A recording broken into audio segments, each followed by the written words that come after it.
Dans cette vidéo, je vais te présenter la route idéale, selon moi et mon expérience, qui te permettra enfin de débloquer ton front lever. Avec cette route, tu devrais être capable d'identifier à chaque étape les exercices utiles à sélectionner pour t'éviter de perdre du temps. Par exemple, en risquant de sélectionner trop d'exercices, ou alors d'incorporer certains exercices non pertinents trop tôt, tu risques de ne pas y arriver. Au final, avec cette route, on devrait progresser avec plus d'assurance et potentiellement plus vite. Voici les différentes progressions du tout début, donc le LCF, au final, donc le front lever. Et après, on peut encore complexifier. Sur une ligne du temps, on va voir quand utiliser par exemple un exercice de force comme la traction pour supplémenter ton front lever. Donc on verra que ça se retrouve dès le début. Quand est-ce qu'on va utiliser son dragon flag, des exercices plus généraux ou des exercices plus spécifiques, ou alors quand utiliser une variante, un exercice dynamique comme une front lever press, une front lever pull-up, en général peut-être un petit peu plus tard. Sauf sur une progression bien maîtrisée si on a besoin de la complexifier via une entrée, ou alors réaliser une certaine activation, voire faire un travail spécifique, ou alors si on rencontre des difficultés à passer une progression. Une question qu'on va se poser est quand est-ce qu'on rencontre réellement une difficulté pour passer par exemple à la progression suivante. Je dirais si après un macrocycle, donc une période d'environ 4 à 6 mois, on peine à passer une progression sur le début en tout cas, ou à progresser sur la progression actuelle, on peut considérer qu'on rencontre des difficultés et il se pourrait donc qu'on ait besoin de plus de levier. Et donc il faudra peut-être sortir de cette route idéale et utiliser des alternatives à cette route. Ensuite, revenons sur les différentes progressions. Le LCF, Front Lever, sera la première progression et sera idéal pour débuter, pour comprendre les activations, le placement. D'ailleurs, comprendre les activations, placements et critères ainsi qu'être capable de les maîtriser sera très important dans ton parcours. Mais quelles sont ces activations et critères, tu me diras? Ce sera l'extension d'épaule, donc amener la barre vers le sol, vers les hanches, dépression, amener ses épaules donc loin des oreilles, scapula en position neutre, en tout cas avoir l'intention plus ou moins importante de le resserrer en fonction de ses possibilités et de sa morphologie. Le postérieur pelvic tilt, donc PPT, rétroversion du bassin, donc basculer le bassin en serrant les fessiers, les abdos et en ayant une extension de hanche, donc penser à pousser les hanches vers le haut. Alignement, avoir donc le corps parallèle au sol et les jambes tendues, quadriceps serrés. Et peut-être pointe de pied tendue ou alors relevée. On va donc utiliser cette progression à la manière d'un handstand ventre au mur. Et on pourrait l'utiliser dès le départ, même si on ne sait pas faire de traction, si on est certain de vouloir réussir le front lever par exemple.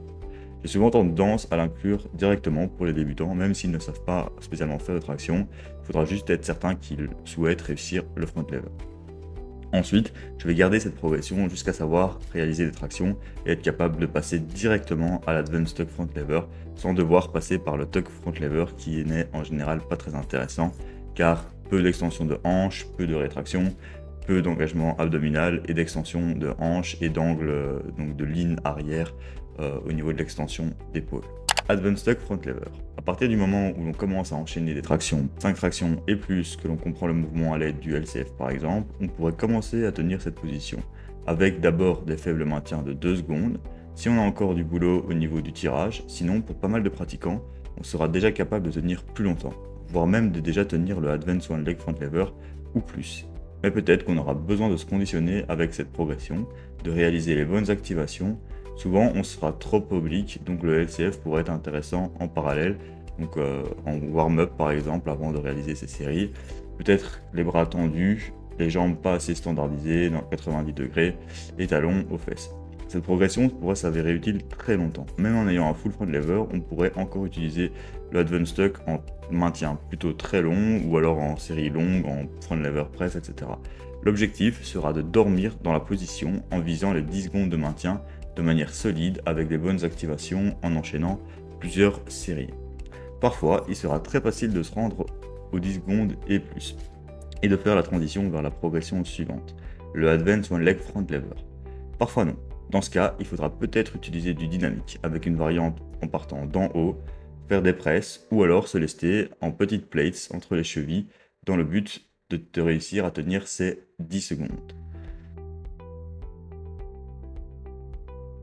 Et sur le côté, améliorer davantage la traction lestée et commencer à progresser sur le Dragon Fly.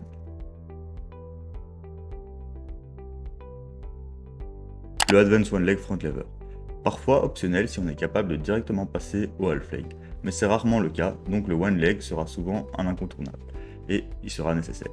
On va donc, comme pour le Advanced Stock Front Lever, commencer par des courts maintiens de 2 secondes, se diriger vers du 6 secondes ou plus. De manière générale, plus la progression est avancée, plus le maintien visé pourrait être court.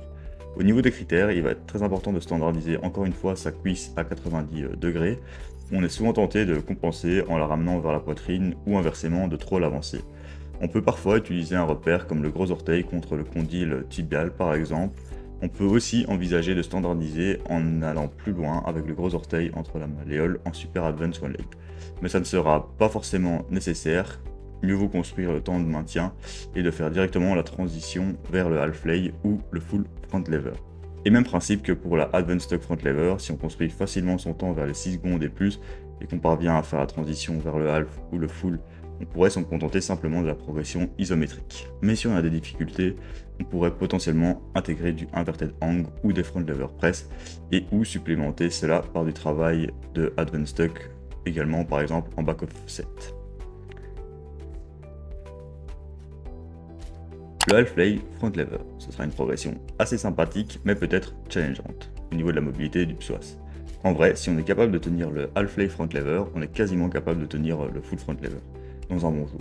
Mais pour beaucoup, travailler le front lever sera difficile à tenir dans le temps, risque d'être contre-productif, donc le half leg sera souvent une progression de travail, même si on est capable de tenir le front lever, car il permettra de bien construire les activations, d'accumuler plus de temps dans la position, de travailler avec un bon alignement, une ligne parallèle, un engagement des abdominaux et de l'extension de hanches, serrer les adducteurs, fixer le regard. Il sera souvent difficile par manque de compréhension de cette extension de hanche ou par raideur et nécessitera parfois d'assouplir un petit peu ses psoas avant de le travailler. On essaiera aussi de développer son maintien vers du 6 secondes par exemple. Et si on a du mal à construire ce maintien, encore une fois, progression dynamique ou supplémentée par des back offsets plus faciles. Et ensuite, on peut tester son front lever et on devrait être capable de le tenir. Il va falloir parfois attendre un petit peu avant de l'intégrer dans son plan d'entraînement. Ce n'est pas parce qu'on débloque une fois une progression que l'on peut l'intégrer comme dit plus tôt. Mais si le maintien est solide, on peut prendre le pari de l'intégrer en commençant avec des maintiens de 1 seconde et un faible nombre de séries, tout en construisant encore avec le half leg front lever ou autre progression. Et voilà pour la route vers les progressions en considérant uniquement cette partie de progresser à travers les étapes. Maintenant, que peut-on faire en plus de ces progressions? Augmenter sa traction sera très pertinent, du début à la fin de la journey vers le front lever. En général, on observe que les personnes ont plus de chances d'avoir le front lever en ayant une traction à 60% de son poids du corps et plus. Je pense que tant qu'on n'est pas trop avancé, c'est-à-dire qu'on n'a pas de difficulté à ajouter plus de 5 kg par an sur sa traction, il sera très intéressant de la conserver. A l'inverse, si à un moment on atteint un certain palier et qu'on a besoin de vraiment se spécialiser en traction pour pouvoir progresser, là on pourrait se permettre de délaisser la traction ou de la mettre en maintenance pour se concentrer davantage sur le front lever. On pourra bien sûr rajouter du tirage horizontal pour une hypertrophie du dos plus générale et importante dans un angle peut-être plus spécifique avec plus ou moins d'extension d'épaule avec des exercices tels que le Helms Row, des One Arm Cable Row, To The Row, du tirage vertical comme des lat pull down également. Le Dragon Flag sera presque un indispensable aussi et du début à la fin de la première progression du Advanced Stock Dragon Flag au Full Dragon Flag et LST et plus et même quand on est rendu aux progressions finales du front lever, il pourrait rester dans son plan d'entraînement. Il sera très pertinent car le SFR sera très spécifique et donc va pas spécialement impacter le front lever et est quand même très relié à la position de celui-ci. Quand il est bien fait, donc il est facile à intégrer et on peut le pousser assez loin. Peut-être que quand on est capable de faire beaucoup de front lever press, ce qui est en soi un Dragon Flag à l'extrême, on pourra se permettre de l'enlever. On peut aussi isoler le chef long du triceps ou le deltoïde postérieur qui pourrait nous intéresser avec le travail d'extension au-dessus de la tête, mais également sur des gros mouvements et sur des mouvements plus spécifiques comme du pullover, du rear delt raises pour pouvoir l'isoler.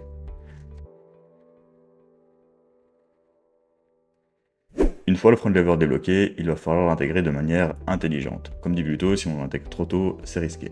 Mais une fois qu'on l'intègre, on pourra commencer donc avec de très courts maintiens et progressivement atteindre les 5 secondes.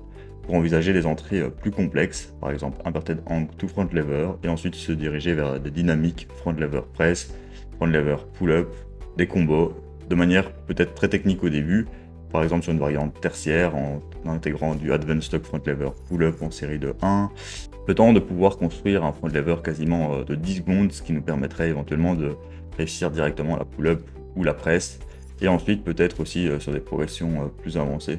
Plus on avance, plus on pourra intégrer ces variantes dynamiques sur des progressions avancées, half lay front lever press, half lay front lever pull-up, advanced one leg front lever pull-up, et même en série peut-être longue comme renforcement très spécifique, si on n'a potentiellement plus besoin d'hypertrophie sur des exercices généraux, on pourrait intégrer des front lever press en série de 5 et plus. Et quand on est prêt, on pourra donc intégrer la progression finale, donc des front lever pull-up ou press au final. Et pour les combos, on pourrait par exemple simplement programmer 4 séries de 30 secondes et se faire plaisir dans ces combos-là en intégrant progression statique, dynamique au sein de ceux-ci, peut-être dans un jour tertiaire au début et finalement faire en sorte que le combo devienne notre objectif primaire. Avec tout ça, on a déjà de quoi faire.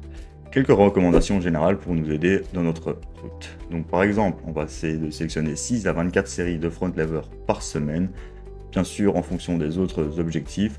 Par exemple, si on a des objectifs en skill et street lifting, commencer peut-être avec par exemple 8 séries de front et 6 séries de traction et de renforcement aussi.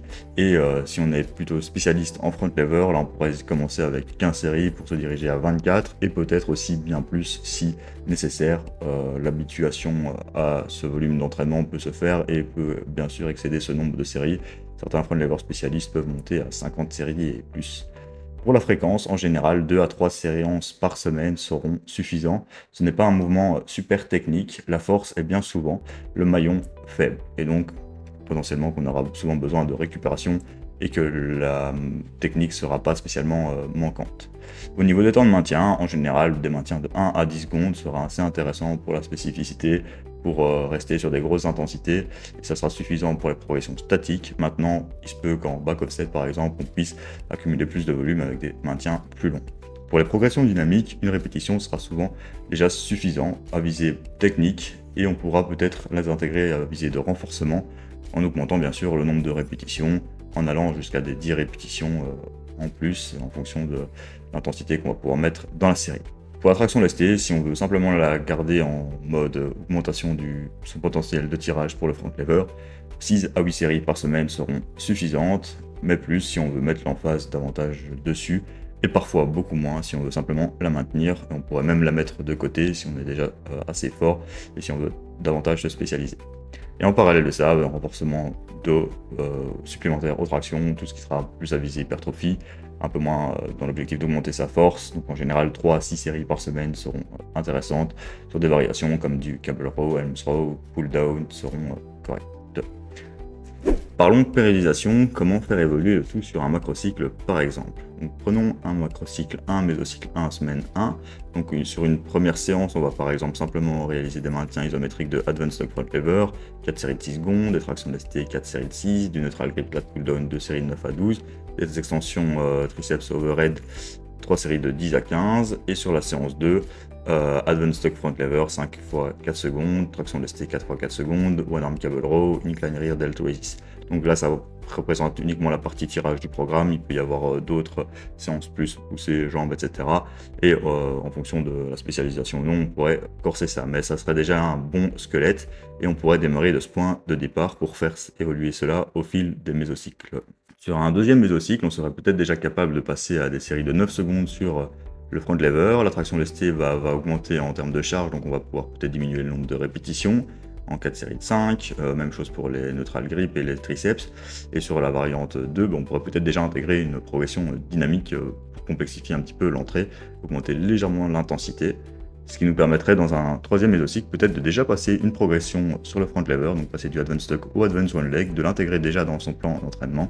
Si on l'a testé en deload et qu'on voit qu'on est solide, donc on va pouvoir faire des maintiens de 3 séries de 2 secondes, ensuite réaliser des maintiens plus longs en advanced stock front lever en back offset, continuer ce travail de traction lestée et ainsi de suite pour augmenter la spécificité, peut-être intégrer des neutral grip plutôt que du lat pull down, et sur la séance 2, peut-être encore accumuler du volume avec des advanced stock front lever press, du advanced stock front lever lesté, continuer ce travail de force en traction, continuer ce travail-là sur le quatrième mésocycle, peut-être même en incorporant une entrée dynamique sur le advanced one leg front lever, continuer encore ce travail sur le reste, faire vraiment des top sets en traction et des back-off, vraiment un travail de force plus spécifique.